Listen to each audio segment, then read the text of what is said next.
Hello everyone and welcome back to our physio Gyan MCQs oriented learnings. तो आज का topic again काफी creative topic है क्योंकि ये बेसिक चीजें आपको पता होना चाहिए। नो डाउट हम लोग स्पीच थेरेपिस्ट नहीं है बट हम लोग मेडिकल स्टाफ तो है, हम लोग डॉक्टर्स तो है। तो यू शुड नो कि अगर किसी को कोई ईएनटी प्रॉब्लम आती है, ईएनटी का मतलब होता है ear nose thorax, right, sorry throat, ear nose throat. तो अगर किसी को भी ईएनटी प्रॉब्लम आती है तो आपके पास जब कोई आता है पेशेंट हियरिंग लॉस को लेकर के, जैसे कि आप जानते हो आज हमने जो एमसीक्यूज किए थे वो हियरिंग लॉस पे किए थे। मैंने आपसे कहा था कि इसके ऊपर मैं एक छोटा सा लेक्चर आप लोगों के लिए बनाऊंगा बिकॉज ये लर्निंग इज इंपॉर्टेंट है, राइट। एग्जाम में भी पूछी जाती है और प्रैक्टिकल लाइफ में यह चीज आपको आना चाहिए एज अ डॉक्टर, ओके। तो इसलिए हम लोग ये लेक्चर आज का स्टार्ट करते हैं। तो एंड तक अपने सीट बेल्ट को टाइट पकड़ करके कस करके बैठे रहना और पूरा लेक्चर को ध्यान से सुनना, जिससे कि आगे जा करके आप इसको प्रैक्टिकल लाइफ में इंप्लीमेंट भी कर सको और एग्जाम में जो छोटी छोटी गलती आपसे हो सकती है वो करने से आप बचो। तो मैं आपको बताता हूं ये एक ऐसा कंसेप्ट है जो समझने के लिए भी ट्रिकी है और एग्जाम में गलती होने की गुंजाइश इसमें बहुत ज्यादा होती है। बहुत आराम से आप लोग इसमें गड़बड़ी करके आ सकते हो। तो ये कंसेप्ट को इतना अच्छे से याद रखो कि आज के बाद आप कभी इसको भूलो ना और कोई भी आपसे कभी भी पूछ ले तो आप इमीडिएटली उसको बता पाओ, राइट। तो जैसे कि आप देख पा रहे हो आपके स्क्रीन पे दो टर्म्स आपको दिखाई दे रही है। One is the Rinne's test, one is the Weber's test. आप सोचोगे ये क्या है? This is nothing but this is components और आई कुड से की components to diagnose hearing loss. Hearing loss जो होता है जिसको हम डेफनेस कहते हैं या बहरापन हम कहते हैं ना, बहरा मतलब क्या होता है? जो सुनाई नहीं दे पाता है जिसको, उसको हम बहरा कहते हैं हिंदी लेमन टर्म्स में, और मेडिकल टर्म्स में we call it as deafness. ये दो टाइप की होती है, एक होती है कंडक्टिव हियरिंग लॉस, एक होती है सेंसरी न्यूरल हियरिंग लॉस। अब देखो इन दोनों में फर्क क्या होता है आपको पता है? आपको जो ईयर होता है उसमें आउटर ईयर होता है, मिडिल ईयर होता है, इनर ईयर होता है। इनर ईयर में आपके कॉक्लिया आ जाते हैं, आपकी वेस्टिबुलर नर्व आ जाती है, राइट, सारी नर्वस सिस्टम ज्यादातर अगर हम बात करें तो। और कंडक्टिव में मेन बात होती है जब आपकी बाहर से आवाज आउटर ईयर से होकर के मिडिल ईयर से होकर के इनर ईयर तक जाती है, तो उसको हम कहते हैं कंडक्टिव पाथवे। कंडक्टिव का मतलब क्या होता है? मिडिल पाथवे से इनर पाथवे की तरफ जाना, आपके ईयर ड्रम को क्रॉस कर करके जाना, इसको हम पाथवेज कहते हैं। यहां से आपकी आवाज एंटर करती है, राइट। सो कंडक्टिव हियरिंग लॉस का मतलब कोई भी दिक्कत अगर मिडिल ईयर में हो रही है, फॉर एग्जांपल ओटाइटिस मीडिया जो कि मिडिल ईयर का इन्फेक्शन होता है, या किसी लोगों में वैक्स जमा हो जाता है कान के अंदर, तो वो सारी चीजों से आपको कंडक्टिव हियरिंग लॉस हो सकता है, राइट। बट अगर किसी की वेस्टिबुलो कॉक्लियर नर्व या जिसको हम एथ क्रेनियल नर्व कहते हैं या जिसको हम ऑडिटरी नर्व भी कहते हैं, या जो सेंसरी होती है नेचर में, अगर किसी की वो नर्व डैमेज हो जाए या किसी को इनर ईयर में कुछ प्रॉब्लम हो जाए या किसी का कॉक्लिया डैमेज हो जाए, तो उससे जो हियरिंग लॉस होगा उसको हम कहेंगे सेंसरी न्यूरल हियरिंग लॉस। तो आई थिंक ये दो कंसेप्ट्स आपके अभी तक क्लियर हो चुके हैं कि what is sensory neural hearing loss and what is conductive hearing loss. और इन्हीं दोनों चीजों को डायग्नोस करने के लिए you have this two very beautiful special test कह सकते हैं इसको, जिसमें एक रिने का नाम आता है और एक वेबर का नाम आता है। अब आप देखो इसको याद रखना इंपॉर्टेंट है। आपसे वो लोग पैराग्राफ में पूछेंगे कि अगर हमने ट्यूनिंग फॉर्क लिया, अगर उसको हमने फोरहेड पर रखा तो वो कौन सा टेस्ट है, और कान के पास रखा तो वो कौन सा टेस्ट है। आपकी स्क्रीन पर आपको क्लियर कट दिखाई दे रहा है कि रिने टेस्ट वो होता है जब आप ट्यूनिंग फॉर्क को या जो भी आप उससे करने वाले हो वो कान के आसपास करने वाले हो। अब याद कैसे रखोगे? ये चीज तो पढ़ने के लिए बड़ी आसान है बट एग्जाम में आप लोग कंफ्यूज हो सकते हो, भूल जाओगे कि क्या क्या था, रिने क्या था, वेबर क्या था। तो देखो आर से रिंगिंग याद रखना, रिने रिंगिंग, रिंगिंग किसमें सुनाई देती है आपको? कान में, याद रहेगा। तो रिंगिंग, आर फॉर कान। तो ये आपको हमेशा याद हो गया कि अगर आपसे रिने टेस्ट के बारे में पूछा जाए तो हमेशा कान के पास की बातें कर रहे हैं, और वेबर जो बचा वो आपके फोरहेड के पास आ जाएगा, ठीक है, इन योर फोरहेड। इवन जब आप फोरहेड को ऐसे करते हो, जब सिकुड़ते हो फोरहेड को तो डब्ल्यू शेप बनता है। देखो यहाँ पे जरा ध्यान से मिरर में, आप जब सिकुड़ते हो आपके फोरहेड को तो जो क्रीजेस बनती है वो डब्ल्यू शेप में बन जाती है। तो इसको भी आप ऐसे याद रख सकते हो कि weber is for forehead, Rinne is for year. अब देखो, अब आती है मेन बात कंसेप्ट्स की कि आपको क्या चेक करना है, कैसे चेक करना है, कैसे डायग्नोस करोगे। तो रिने टेस्ट में आप देख पा रहे हो, एक बार हम ट्यूनिंग फॉर्क को हिट करते हैं और कान के जस्ट सामने रख देते हैं, कान के जस्ट सामने। अब अगर कान के जस्ट सामने रखोगे या एक्सटर्नल ऑडिटरी मीटर्स जिसको मैं कह सकता हूं, आप अगर उसे जस्ट सामने रख दोगे ट्यूनिंग फॉर्क को इस तरीके से, तो जो भी आवाज आपके कान के अंदर तक पहुंच रही है वो वाया कंडक्शन पहुंच रही है, हवा उसको लेकर के जा रही है, राइट। तो it is called as air conduction. तो देखो यहां पे लिखा हुआ है एयर, क्यों? क्योंकि हमने जस्ट कान के पास में रखा उसको।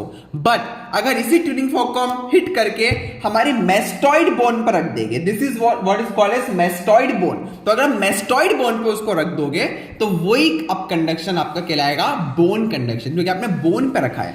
तो दोनों तरफ से आपको आवाज सुनाई दे सकती है, बोन पे भी, एयर पे भी। बट आप खुद सोचो एक नॉर्मल इंडिविजुअल में क्या लगता है आप लोगों को ज्यादा कौन सा होना चाहिए? Air conduction should be more और बोन कंडक्शन शुड बी मोर।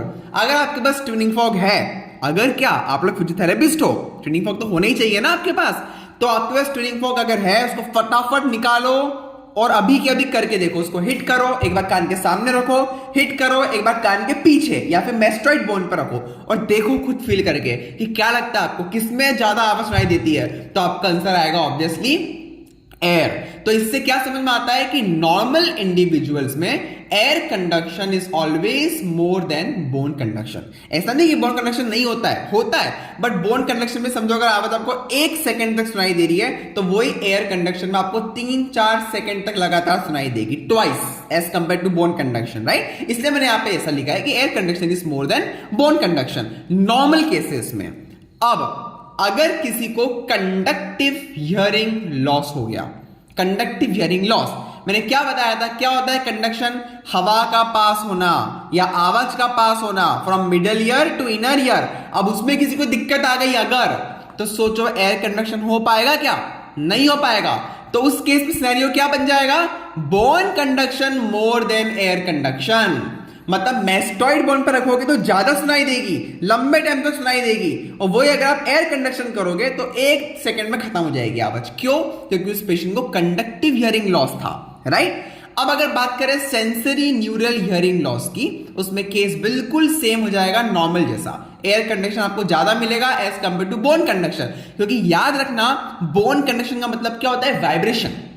आप जब ट्यूनिंग फॉर्क को यहाँ पर रखते हो तो आपकी बोन उस वाइब्रेशन को पिक कर रही है और वाइब्रेशन को सेंस करने के लिए काम आने वाली है नर्व, और सेंसरी न्यूरल में तो नर्व हो जाती है डैमेज। इसलिए सेंसरी न्यूरल हियरिंग लॉस में बोन कंडक्शन हमेशा कम हो जाता है। याद रखना सेंसरी न्यूरल में बोन कंडक्शन कम हो जाता है क्योंकि वो वाइब्रेशंस को पिक करने के लिए नर्व फंक्शनल नहीं है।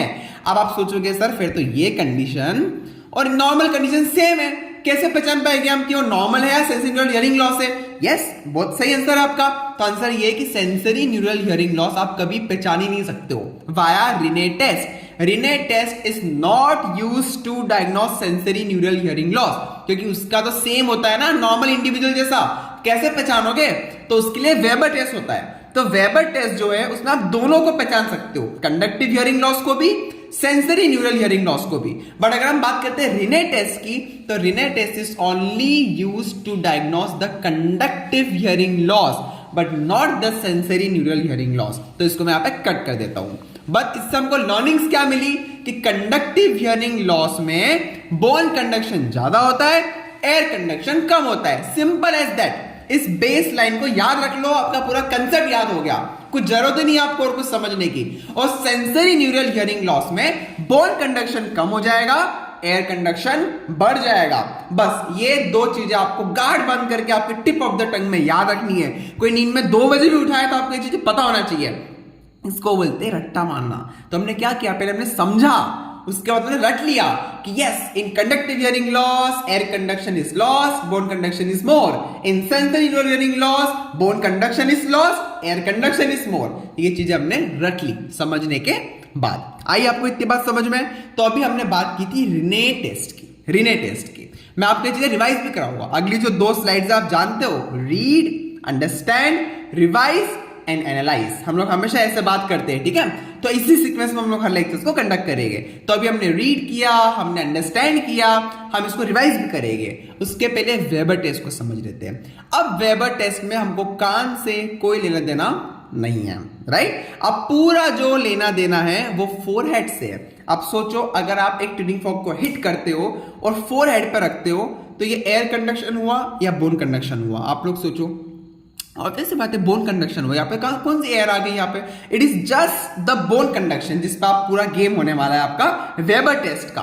अब नॉर्मल इंडिविजुअल में आप जानते हो कि बोन कंडक्शन या तो नहीं होता है या तो बहुत कम होता है। तो अगर मैं ट्यूनिंग फॉर्क को हिट करूंगा और आपके फोरहेड पर रख दूंगा तो दो पॉसिबिलिटी है, या तो आपको सुनाई नहीं देगा जो कि नॉर्मल है क्योंकि बोन कंडक्शन नॉर्मली नहीं होता है, या तो अगर आपको सुनाई देगा भी तो वो दोनों तरफ सेम तरीके से लेटरलाइज करेगा। क्या?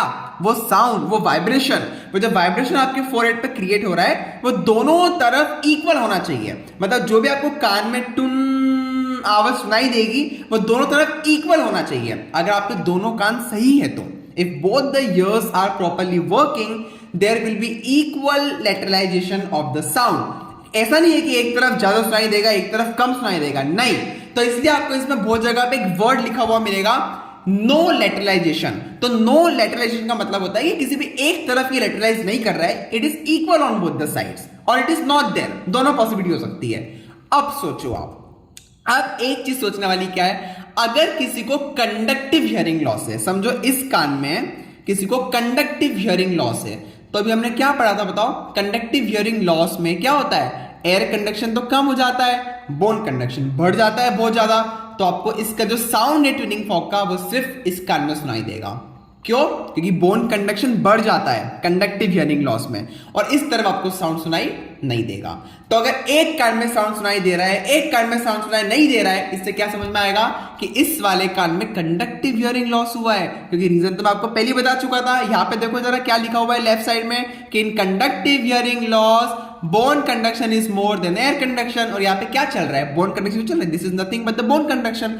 यहाँ पे अगर ज्यादा सुनाई दे रहा है मतलब इस कान में हुआ है कंडक्टिव हियरिंग लॉस, दूसरे कान में आपको कुछ सुनाई नहीं देगा, राइट? तो ये चीज आपको समझ में आई। तो इससे क्या समझ में आता है कि कंडक्टिव हियरिंग लॉस हमेशा अफेक्टेड ईयर में अगर आपका साउंड यूटिलाइज कर रहा है अफेक्टेड ईयर में, then it indicates that the ear is having conductive hearing loss.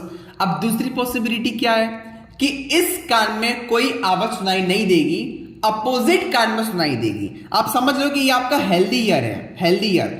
सिर्फ इस तरफ आपको आवाज सुनाई दे रही है सेकंड केस में, राइट? सिर्फ इस तरफ आपको आवाज सुनाई दे रही है सेकंड केस में, हेल्दी ईयर में, बट इस साइड आपको कोई भी आवाज सुनाई नहीं दे रही है। Then it is called as sensory neural hearing loss. क्योंकि हमने क्या पढ़ा था? सेंसरी न्यूरल हियरिंग लॉस में क्या होता है? देखो यहाँ पे एयर कंडक्शन ज्यादा होता है, बोन कंडक्शन कम हो जाता है। तो बोन कंडक्शन कम हो गया इसलिए तो यहाँ पे क्रॉस बन गए कि अब आपको इस कान में कोई भी आवाज सुनाई नहीं दे रही है, बट आपको जो हेल्दी ईयर है उसमें आपको आवाज सुनाई दे रही है। तो मैं इसको ऐसा कह सकता हूं कि there is lateralisation of the sound in the healthy year.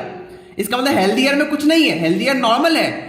क्यों हो रहा है लेटरलाइज? क्योंकि अपोजिट में नहीं हो रहा है, क्योंकि अपोजिट में सेंसरी न्यूरल हियरिंग लॉस हुआ है, राइट? तो देखो दो बहुत इंपॉर्टेंट टर्म्स थी कि कंडक्टिव हियरिंग लॉस में जो भी होना है वो सेम आपके अफेक्टेड ईयर के साथ होना है, but sensory neural hearing loss में in case of Weber test चीजें अपोजिट हो जाती है, राइट? आपको हेल्दी कान में आवाज सुनाई देगी बट इस वाले कान में आपको आवाज सुनाई नहीं देगी, ठीक है?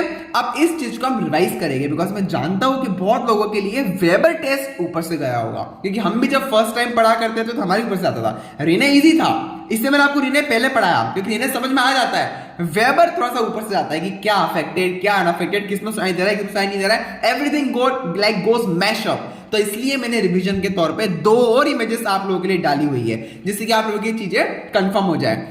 बट इस स्लाइड को छोड़ने से पहले एक इंपॉर्टेंट चीज जो आप लोग याद रखोगे वो क्या थी? कंडक्टिव हियरिंग लॉस में एयर कंडक्शन लॉस हो जाएगा, बोन कंडक्शन बढ़ जाएगा, जबकि सेंसरी न्यूरल हियरिंग लॉस में बोन कंडक्शन लॉस हो जाएगा, एयर कंडक्शन बढ़ जाएगा। ऑलराइट, ये चीज को लेकर के हम आगे वाली साइड पे चलते हैं और वेबर टेस्ट को वापस से समझते हैं। वापस से इसलिए बिकॉज मैं जानता हूं कि काफी बच्चों के ऊपर से गया है, और जिन बच्चों के ऊपर से नहीं भी गए, जिनको समझ में आया है उनका रिवीजन हो जाएगा नेक्स्ट स्लाइड में, ठीक है? So everything is good, okay. तो नेक्स्ट स्लाइड हमारी आती है, ये वाली ले लेते हैं। चलो, इसमें क्लियरली लिखा हुआ है रीने टेस्ट को हम छुपा देंगे because we are not at all interested now in Rinne test, क्योंकि वो आपको अच्छे से समझ में आ चुका है। हम लोग बात करेंगे सिर्फ वेबर टेस्ट की। तो देखो कुछ भी अलग लिखा है क्या मुझे आप बताओ? जो भी हम पढ़ के आए थे सेम वही तो लिखा है कि अगर वेबर टेस्ट करते हो, अगर आप फोरहेड पे ट्यूनिंग फॉर्क को वाइब्रेट करते हो तो नॉर्मली देयर इज नो लेटरलाइजेशन। मतलब कि ऐसा नहीं है कि एक तरफ साउंड आ रहा है एक तरफ नहीं आ रहा है, ये तो दोनों तरफ इक्वल आएगा, या तो नहीं आएगा, ठीक है, इसलिए इसको वर्ड यूज किया है नो लेटरलाइजेशन। कंडक्टिव हियरिंग लॉस में क्या होगा, लेटरलाइजेशन टू द डिसीज्ड ईयर। समझ लो कि ये आपका डिसीज्ड ईयर है या अफेक्टेड ईयर है, तो इस तरफ आपको आवाज सुनाई देगी, इस तरफ आपको आवाज सुनाई नहीं देगी। अब इस तरफ आवाज सुनाई क्यों दे रही है, क्योंकि ये बोन कंडक्शन हो रहा है ना, तो ये क्या दिखा रहा है कि बोन कंडक्शन इज इफेक्टिव, मतलब कि अच्छा खासा काम कर रहा है बोन कंडक्शन। तो वही तो अभी हम पढ़ के आए थे पिछली साइड में कि कंडक्टिव हियरिंग लॉस में क्या होता है, बोन कंडक्शन वर्क्स मैक्सिमम और better than the air conduction, right. तो इसमें बोन कंडक्शन सुनाई दे रहा था आपको आवाज, इसलिए कंडक्टिव हियरिंग लॉस में क्या होता है, लेटरलाइजेशन टू द डिसीज्ड ईयर। जिस कान में खराबी है उसी साइड में आपको आवाज सुनाई देगी। तो ऐसा नहीं है कि आवाज सुनाई दे रही है मतलब वो कान अच्छा है, वेबर टेस्ट में उल्टा हो जाता है, जिस कान में आवाज सुनाई दे रही है वो कान खराब है, राइट। अगर आप कंडक्टिव के लिए बात कर रहे हो तो अगर आप बात करते हो सेंसरी न्यूरल के लिए, अभी क्या पढ़ा था हमने सेंसरी न्यूरल के लिए कि बोन कंडक्शन लॉस हो जाता है। तो ऑब्वियस सी बात है कि अगर इसी कान को हम लोग अफेक्टेड समझते हैं तो बोन कंडक्शन लॉस हो जाएगा, there will be no sound. But अगर इस तरफ साउंड नहीं आ रहा है तो किस तरफ आएगा, इस तरफ आना चालू हो जाएगा, राइट। तो आपके जो नॉर्मल ईयर था उसमें आपको आवाज सुनाई देगी, बट एबनॉर्मल ईयर में या अफेक्टेड ईयर में आपको आवाज सुनाई नहीं देगी, and then it will become sensory neural hearing loss. तो लिखा हुआ है clearly lateralisation to the healthy ear. तो ये दो सिंपल सी चीजें थी और यही वो जगह है जहां पे एग्जाम में बच्चों से गलती होती है। Rinne I am damn sure सब लोग कर लेंगे, इजी है। वेबर में ये दो चीजें समझ में आ रही है, समझो, नहीं समझ में आ रही है रटो, बट ये वैसा का वैसा लिख करके आना जरूरी है। एक सिंपल सा डिसीज या अफेक्टेड या अनअफेक्टेड में आप अगर कंफ्यूज कर दिया, आपका पूरा आता हुआ कंसेप्ट, पढ़ा हुआ कंसेप्ट आपको रॉन्ग हो जाएगा, and you can't take that step. एक भी सिंगल क्वेश्चन आप रॉन्ग नहीं कर सकते हो। जो आपको आते हैं मैं उसकी बात कर रहा हूं, जो नहीं आते हैं वो तो रॉन्ग हो सकते हैं, बट जो आता है उसको आप छोड़ नहीं सकते हो, राइट। तो इस चीज को समझने की कोशिश करो मैक्सिमम। मैंने जो आपको रिकॉर्डिंग बताई है उसको वापस से सुनो, धीरे धीरे सुनो, कम आवाज में सुनो, पर करो याद। नहीं हो रहा है रट लो। क्या रटना है कि कंडक्टिव हियरिंग लॉस में आवाज सुनाई देगी खराब कान में, सेंसरी न्यूरल हियरिंग लॉस में आवाज सुनाई देगी अच्छे कान में, सिंपल एज दैट, ठीक है। और इसके पीछे का कंसेप्ट मैं आपको ऑलरेडी समझा चुका हूं 2-3 बार, पहले वाले साइड में भी, इस वाले साइड में भी। चलो यहां पे भी अगर आपको समझ में नहीं आता है, I have one more slide for you. अगर उसके बाद भी नहीं आता है तो फिर तो भैया आपको चीजों को रटना पड़ेगा, क्योंकि आपके पास कोई ऑप्शन नहीं बचेगा, ठीक है। मैंने ट्राई किया है कि आप लोगों को मैक्सिमम टाइम में रिवाइज करा सकूं, because this concept is really tricky. मैं समझता हूं इस चीज को, इसलिए मैं आपको बार बार रिवाइज करा रहा हूं। अब देखो इस इमेज से हम इसको पढ़ते हैं, ठीक है। अब देखते हैं, ये इमेज वैसे लास्ट इमेज है तो इससे आपको और अच्छे से क्लैरिटी मिल जाएगी। अब देखो इससे हमको क्या समझना है। सबसे फर्स्ट फिगर, इसको मैं पहला नाम दे देता हूं, इसको दूसरा, और तीसरे वाले को हम देखेंगे तीसरा। अब देखो फर्स्ट नंबर में क्या लिखा हुआ है, बस अब देखते चलो, कुछ नहीं करना है। This is one of the most beautiful figure I have ever found. ये वाला फिगर जो मैंने आपको डिस्प्ले किया है बहुत प्यारा है। देखो नॉर्मल बायलेटरल हियरिंग और unilateral sensory neural hearing loss. अब देखो इसमें हो क्या रहा है, एयर कंडक्शन में ट्रिपल प्लस है, मतलब कि ये कौन सा टेस्ट चल रहा है तो बताओ मुझे। पर्पल कलर की ट्यूनिंग फॉर्क दिखाई दे रही है, ये कौन सा टेस्ट है, रिने। और जो ये ब्लू कलर की ट्यूनिंग फॉर्क दिखाई दे रही है, ये कौन सा टेस्ट है, वेबर। एक चीज तो ये आपकी हो गई। रिने टेस्ट में आपको दो वर्जन दिखाई दे रहे हैं, एक ईयर के सामने, ये वाला देखो जहां पे मैं एरो पॉइंट कर रहा हूं, और एक बोन के ऊपर, एक बोन के ऊपर। कुछ लोग यहां रखते हैं, कुछ लोग मैस्टॉइड पर रखेंगे, कोई बात नहीं है, सबके अपने अपने अप्रोचेस है, बोन पर रखना है बस। अब फर्स्ट फिगर में आपको क्या दिख रहा है, एयर कंडक्शन में ट्रिपल पॉजिटिव साइन है, बोन कंडक्शन में सिर्फ एक पॉजिटिव साइन है। इससे क्या समझ में आता है कि एयर कंडक्शन अच्छा है, बोन कंडक्शन खराब है। तो ये तो अच्छी बात होती है, मतलब कि रिने टेस्ट पॉजिटिव है, इसमें पॉजिटिव का मतलब अच्छा कि आप नॉर्मल हियर कर रहे हो, कोई दिक्कत नहीं है आपको, ठीक है। दोनों कान आपके अच्छे से काम कर रहे हैं। जबकि वेबर देखो ऊपर, दोनों तरफ इक्वल लेटरलाइजेशन हो रहा है, मतलब कि फर्स्ट फिगर नॉर्मल था, ऐसा कह सकता हूं मैं कि फर्स्ट फिगर नॉर्मल था, दोनों तरफ इक्वल लेटरलाइजेशन था। अब आ जाओ सेकंड फिगर में, अब आ जाओ सेकंड फिगर में। अब देखो सेकंड फिगर में हो क्या रहा है, थोड़ा ध्यान से सुनना। सेकंड फिगर में right sided conductive hearing loss, मतलब कि राइट साइड आपका ये है।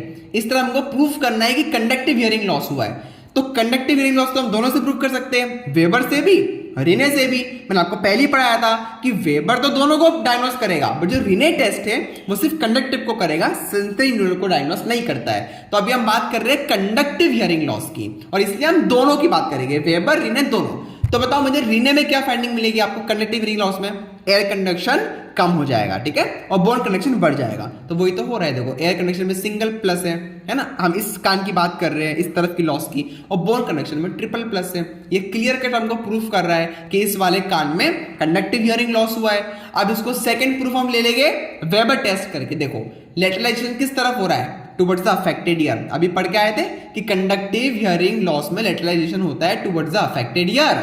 क्यों? क्योंकि वेबर काम करता है बोन कंडक्शन से, और बोन तो बढ़ा हुआ है, यहाँ पे लिखा हुआ है, इसलिए आपको एक ही तरफ आवाज सुनाई देती है। दिस प्रूव्स कि राइट साइड का कंडक्टिव हियरिंग लॉस यहाँ पे हुआ था, लेफ्ट साइड नॉर्मल थी, लेफ्ट साइड में कुछ भी नहीं था, राइट। अब अगर हम बात करते हैं हमारे second phase of the topic की, ये वाला फिगर ले लो। अब देखो इस फिगर में हमको क्या क्या फाइंडिंग्स मिलने वाली है। सो सी, राइट साइडेड का सेंसरी न्यूरल हियरिंग लॉस हमको प्रूफ करना है। उसमें हमने क्या प्रूफ किया था, कंडक्टिव हियरिंग लॉस। अब क्या प्रूफ कर रहे हैं, sensory neural hearing loss proof कर रहे हैं। अब देखो मुझे बताओ, रीनेस से होने वाला था क्या, सेंसरी न्यूरल नहीं होने वाला था, राइट। तो देखो आपको फाइंडिंग्स पूरी नॉर्मल दिखेगी, एयर कंडक्शन नॉर्मल ज्यादा होता है, बोन कम होता है, this is a normal condition. यहाँ तक तो सारी कंडीशन आपकी नॉर्मल है, तो आप डायग्नोस कर ही नहीं सकते हो रीने से कि किसी को सेंसरी न्यूरल हियरिंग लॉस है कि नहीं, not at all possible. But weber से कर सकते हो। कैसे, किस तरफ होगा साउंड लेटरलाइज, बताओ, नॉर्मल ईयर की तरफ। तो देखो आपको क्लियरली ये एरो क्या बता रहा है कि साउंड पेशेंट को सुनाई दे रहा है नॉर्मल साइड में, बट राइट साइड जो कि अफेक्टेड थी उस तरफ आवाज नहीं आ रही है वेबर टेस्ट की, मतलब कि सेंसरी न्यूरल हियरिंग लॉस है, क्योंकि बोन कंडक्शन वहां पे पॉसिबल नहीं है, राइट। तो this is how you play with this concept. तो था या नहीं ब्यूटीफुल कंसेप्ट, बहुत ब्यूटीफुल कंसेप्ट था, प्यारा सा कंसेप्ट था, और पूरी लर्निंग्स केवल 2 लाइन में छुपी थी बस, एयर कंडक्शन, बोन कंडक्शन, किसमें ज्यादा किसमें कम। अगर आपको ये पता है तो फिर तो आप ब्रेन यूज करके इजीली ये कंसेप्ट में अपनी फतेह हासिल कर सकते हो, मतलब कि जीत सकते हो, मतलब कि आपके आंसर से ही आ सकते हैं, right. So this was the beauty of this प्यारा सा कंसेप्ट जिसको हम लोग कहते हैं वेबर टेस्ट एंड रीने टेस्ट, जो कि आपके हियरिंग लॉस में specifically talking about the conductive hearing loss and sensory neural hearing loss को डायग्नोस करने में आपको अच्छे से हेल्प करता है। ऐसी एक होता है मिक्स्ड हियरिंग लॉस, उसमें आपको दोनों सिम्टम्स मिलते हैं, तो वो मिक्स हो जाता है, ठीक है। तो this important learnings you should remember, okay. तो आपके एग्जाम्स में तो ये डेफिनेटली हेल्प करेगी, बट आपके प्रैक्टिकल लाइफ में, आपकी पर्सनालिटी बिल्डिंग में, आपके नॉलेज को एनहांस करने में डेफिनेटली करेगी। तो जब आप ऐसी चीजें आपके जूनियर्स को पढ़ाओगे ना, मैं तो हमेशा कहता हूँ कि always you have to be a good professor. जो भी आप मुझसे लर्निंग्स एक्सट्रैक्ट कर रहे हो या गेन कर रहे हो, वो आप आपके जूनियर्स को पढ़ाओ, तो वो चीजें रिटेन हो जाएगी। आप अगर सिर्फ सेल्फिश बन के उसको खुद रिटेन कर लोगे ना, आप कभी याद नहीं रख पाओगे, आप भूल जाओगे एक टाइम के बाद। बट अगर आपने ऐसा प्लान कर लिया कि चलो सर जो भी हमको पढ़ा रहे हैं, हम कल जाके हमारे जूनियर्स को पकड़ेंगे और उनको पढ़ाएंगे रोज एक एक टॉपिक, क्या सब बच्चे इकट्ठे हो जाओ, today will learn something new. तो आज हमने समझो ये टॉपिक पढ़ लिया, अब आपके जूनियर्स को पढ़ा दो, क्या जाता है। तो you have to be selfish in this. Selfish क्यों? क्योंकि आप आपके लिए आपके जूनियर्स को पढ़ा रहे हो, आपको लर्निंग्स मतलब याद रखनी है आपके एग्जाम्स के लिए, तो आप जूनियर्स को पढ़ाने लग गए। In this way you will remember things for ever. ये चीज मैं यूज किया करता था मेरे बैचलर्स में, जब मैं खुद प्रिपरेशन करा करता था एमपीटी के लिए, तो मैं अपने जूनियर्स को पढ़ाया, जो भी नया कंसेप्ट मैं खुद पढ़ता था या सुरभि मैम खुद पढ़ती थी, हम लोग हमारे जूनियर्स को पढ़ाया करते थे वो चीजें, तो उनका भी नॉलेज बढ़ जाएगा, है ना। क्योंकि देखो एंड मोटिव हमारा पता क्या है, आपके सिलेक्शन से भी ज्यादा मोटिव पता क्या है, पर्सनैलिटी बिल्डिंग, जिसको मैं बार बार फोकस करते रहता हूं। I want everyone to be knowledgeable, क्योंकि हमारे फील्ड में नॉलेज की लिटरली कमी है। Everyone is just going crazy, उनको आता कुछ नहीं है, बस हर कोई static quads, static hams, SLR यही कराते जा रहा है, नॉलेज किसी के पास नहीं है। सो नॉलेज पढ़ने से बढ़ेगा, नॉलेज सुनने से बढ़ेगा, नॉलेज एक्सप्लोर करने से बढ़ेगा। सो मैं आपको सही कह रहा हूं, मेरा मेन मोटिव एंट्रेंसेस से भी ज्यादा आप लोगों को ट्रेन करना है कि एटलीस्ट आप लोग आपकी एक जगह बना सको कम्युनिटी में, और एक अच्छी सर्विसेज आपके पेशेंट्स को दे सको in terms of good recovery, in terms of good communication skills. आप डरो नहीं किसी और फैकल्टी से या किसी और डिपार्टमेंट से, आप आंख में आंख मिला करके चल सको, आपका कॉन्फिडेंस बिल्कुल हाई रहे, आपके अंदर एक गुड ईगो रहे, एक गुड कॉन्फिडेंस रहे, ये सारी चीजें इंपॉर्टेंट है, राइट। एंट्रेंसेस तो ऐसे क्लियर हो जाएगी, अगर ये चीज आपके अंदर आ गई ना, एंट्रेंसेस क्लियर करना कोई बड़ी बात नहीं है। ये सारे कंसेप्ट, ये सारी लर्निंग्स, आपके डेली बेस्ड मॉक एमसीक्यूज, इतने सारे नोट्स, क्या कुछ नहीं है आपके पास एज कम्पेयर टू वो बच्चे जिन्होंने कोर्स नहीं लिया है। Definitely you have some additions, right. आपके पास इतनी सारी चीजें हैं, तो आपको उसको पूरा यूज करना है आपके सिलेक्शंस के लिए, और साथ साथ में जो मैं आपको ये लर्निंग्स देता हूं, इससे अपने कॉन्फिडेंस लेवल को बढ़ाने की कोशिश करना है फील्ड के अपलिफ्टमेंट के लिए, राइट। तो ये था हमारा आज का टॉपिक। यहाँ पे मैं लेक्चर को फाइनली सम अप करता हूँ और ऐसी आने वाली हम लोग कुछ क्रिएटिव और अच्छी अच्छी लर्निंग्स कवर करने वाले हैं इस लॉन्ग जर्नी में। So wait and watch and have good learnings every day. कोई भी डाउट डिस्कशन अगर आपको होते हैं तो आप कॉमन ग्रुप्स में डिस्कस कर सकते हो। So that's all for the today's topic. So have a nice day and good bye.